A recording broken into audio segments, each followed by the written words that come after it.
am happy to join with you today in what will go down in history as the greatest demonstration for freedom in the history of our nation.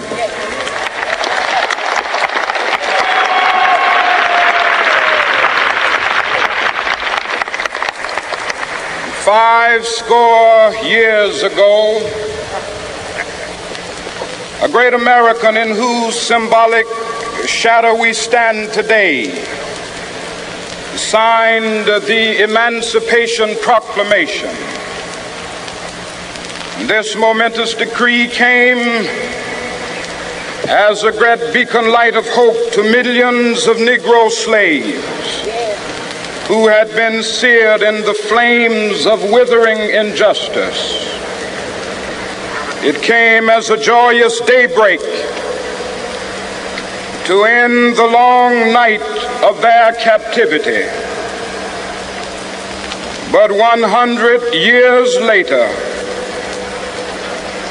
the Negro still is not free. 100 years later, the life of the Negro is still sadly crippled by the manacles of segregation and the chains of discrimination. 100 years later, the Negro lives on a lonely island of poverty in the midst of a vast ocean of material prosperity. 100 years later, the Negro is still languished in the corners of American society and finds himself in exile in his own land. And so we've come here today to dramatize a shameful condition. In a sense, we've come to our nation's capital to cash a check. When the architects of our republic wrote the magnificent words of the Constitution and the Declaration of Independence, they were signing a promissory note to which every American was to fall heir. This note was a promise that all men, yes, black men as well as white men, would be guaranteed the unalienable rights of life, liberty, and the pursuit of happiness. It is obvious today that America has defaulted on this promissory note insofar as her citizens of color are concerned. Instead of honoring this sacred obligation, America has given the Negro people a bad check, a check which has come back marked insufficient funds.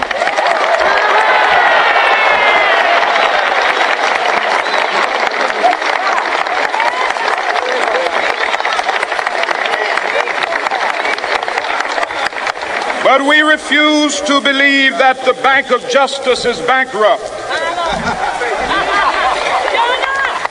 We refuse to believe that there are insufficient funds in the great vaults of opportunity of this nation. And so we've come to cash this check, a check that will give us upon demand the riches of freedom and the security of justice.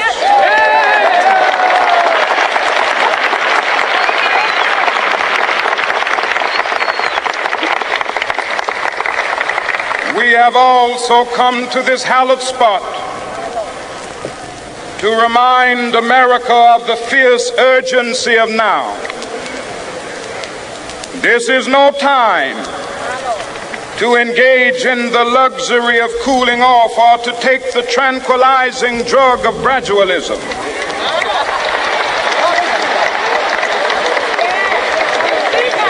Now is the time to make real the promises of democracy. Now is the time to rise from the dark and desolate valley of segregation to the sunlit path of racial justice. Now is the time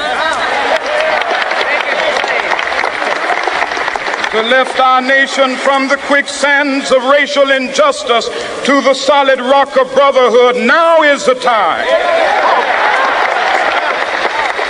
to make justice a reality for all of God's children. It would be fatal for the nation to overlook the urgency of the moment. This sweltering summit of the Negro's legitimate discontent will not pass until that is an invigorating autumn of freedom and equality. 1963 is not an end, but a beginning. Those who hope that the Negro needed to blow off steam and will now be content will have a rude awakening if the nation returns to business as usual.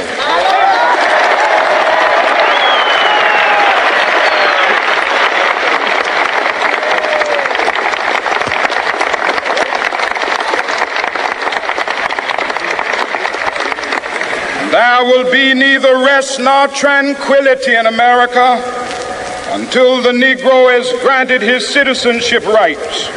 The whirlwinds of revolt will continue to shake the foundations of our nation until the bright day of justice emerges.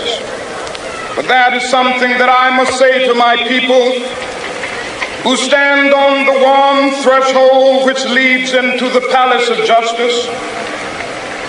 In the process of gaining our rightful place, we must not be guilty of wrongful deeds.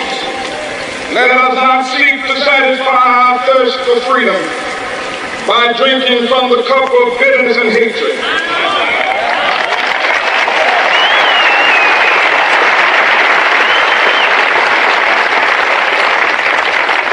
We must forever conduct our struggle on the high plane of dignity and discipline. We must not allow our creative protests to degenerate into physical violence. Again and again, we must rise to the majestic heights of meeting physical force with soul force. The marvelous new militancy which has engulfed the Negro community must not lead us to a distrust of all white people. For many of our white brothers, as evidenced by their presence here today, have come to realize that their destiny is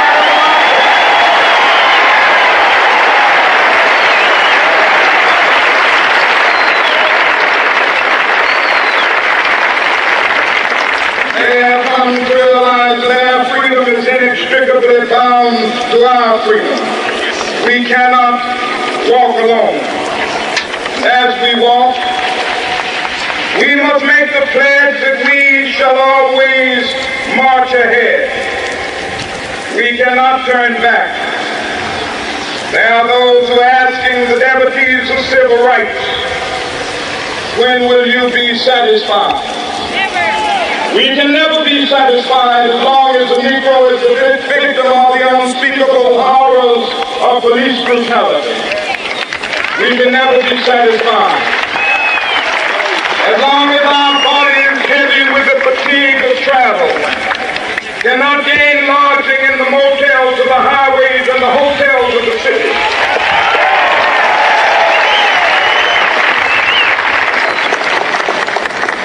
We cannot be satisfied as long as a Negro in Mississippi cannot vote and a Negro in New York believes he has nothing for which to vote.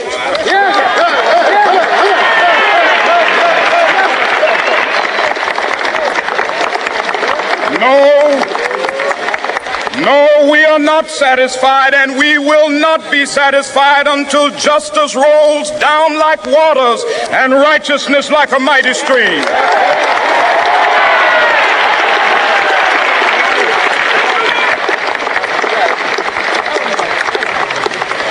I am not unmindful that some of you have come here out of great trials and tribulations.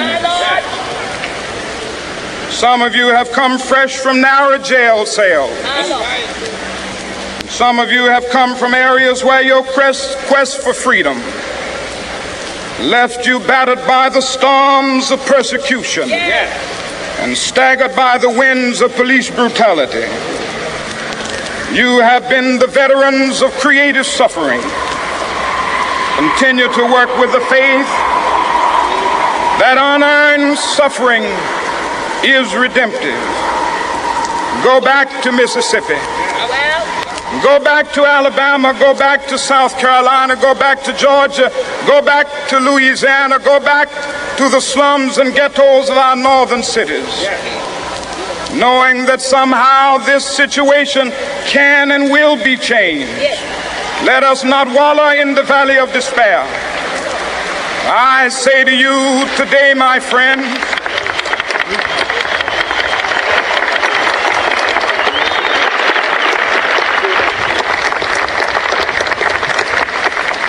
so even though we face the difficulties of today and tomorrow, I still have a dream.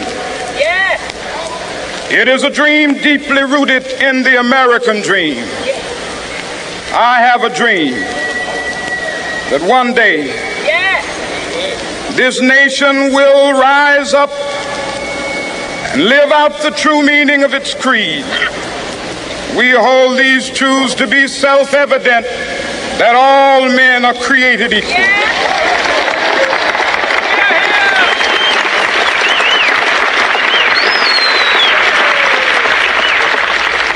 I have a dream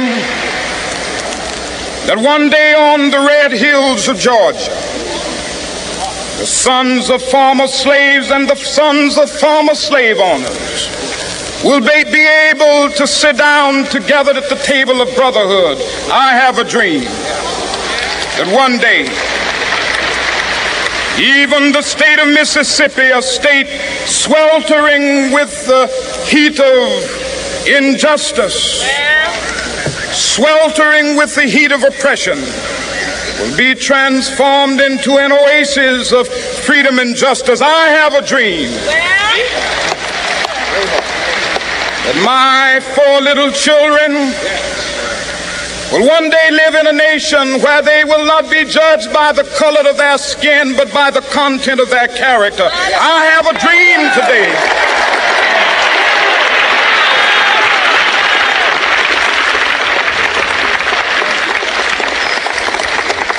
I have a dream that one day down in Alabama, with its vicious racists, with its governor having his lips dripping with the words of interposition and nullification, one day right there in Alabama, little black boys and black girls will be able to join hands with little white boys and white girls as sisters and brothers. I have a dream today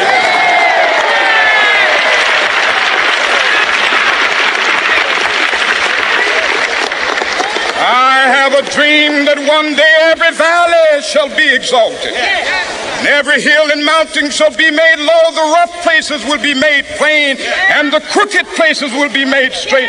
And the glory of the Lord shall be revealed, and all flesh shall see it together. This is our hope. This is a faith that I go back to the South with.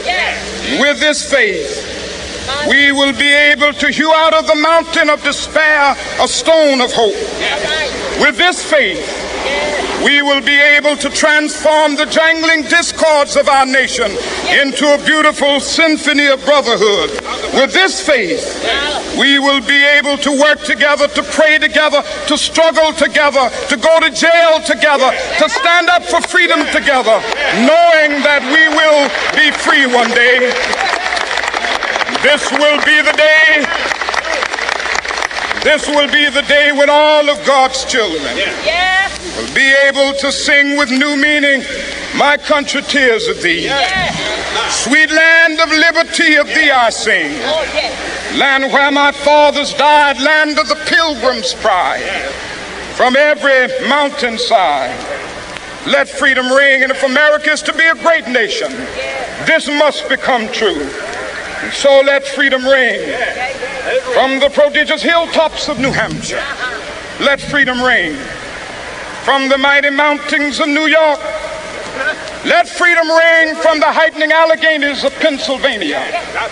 Let freedom ring from the snow-capped Rockies of Colorado. Let freedom ring from the curvaceous slopes of California. But not only that, let freedom ring from Stone Mountain of Georgia. Let freedom ring from Lookout Mountain of Tennessee. Let freedom ring from every hill and molehill of Mississippi, from every mountainside. Let freedom ring, and when this happens,